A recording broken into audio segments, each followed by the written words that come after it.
ఏం జరుగుతుందిరా ఇక్కడ? సమాధిలో నుంచి ఏందా శబ్దాలు వస్తున్నాయి? అసలు ఏం జరుగుతుంది ఇక్కడ? ఇక్కడ మనం ఉండకూడదురా, ఇక్కడ ఏదో జరుగుతుంది.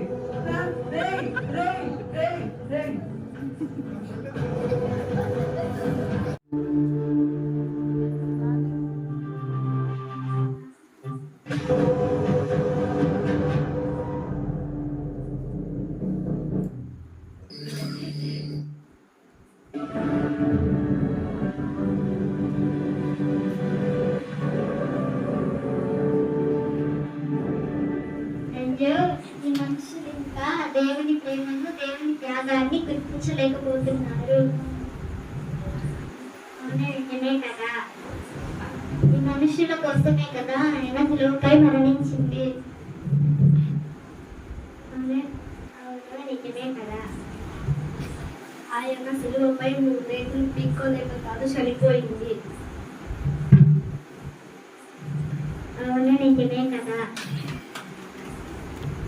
అసలు దేవుని ఎవరైనా బంధించగలరా? దేవుని ఎవరైనా సిలువ వేయగలరా? ఆ సమయంలో తన తండ్రిని ప్రార్థించి ఉంటే సేన వ్యూహముల కంటే ఎక్కువగా మనకు వచ్చి వీరందరినీ సంహరించేవారు కదా.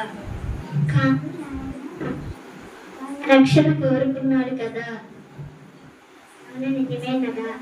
అయితే ఇప్పుడు ఆయన సమాధిని, మరణాన్ని జయించి తిరిగి లేవబోతున్నాడు. పరిశుద్ధుడు, పరిశుద్ధుడు, పరిశుద్ధుడు, పరిశుద్ధుడు, పరిశుద్ధుడు, పరిశుద్ధుడు, పరిశుద్ధుడు, పరిశుద్ధుడు, పరిశుద్ధుడు, పరిశుద్ధుడు, పరిశుద్ధుడు, పరిశుద్ధుడు.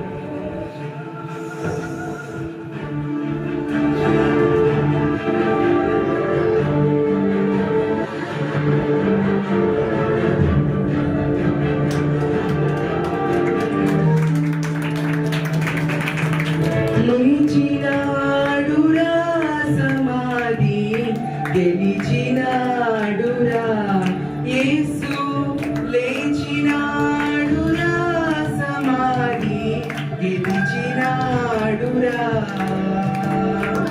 లేతునని చెప్పినట్టు లేఖనము నెరవేరునట్టు, లేతునని చెప్పినట్టు లేఖనము నెరవేరునట్టు, లేచినాడురా సమాధి గెలిచినాడురా యేసు, లేచినాడురా సమాధి గెలిచినాడురా.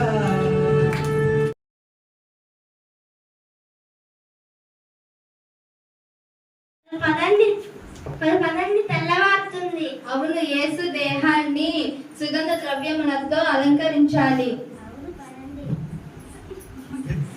ఏంటి, యేసు సమాధి తెరిచి ఉంది.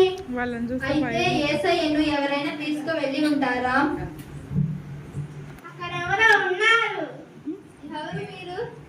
భయపడకండి, నేను గాబ్రియేలు దూతను. మీరు సజీవుడైన వాడిని ఎందుకు మృతులలో వెతుకుచున్నారు? ఆయన లేచి ఉన్నాడు. అవునా, యేసుక్రీస్తు ప్రభు లేచి ఉన్నాడా?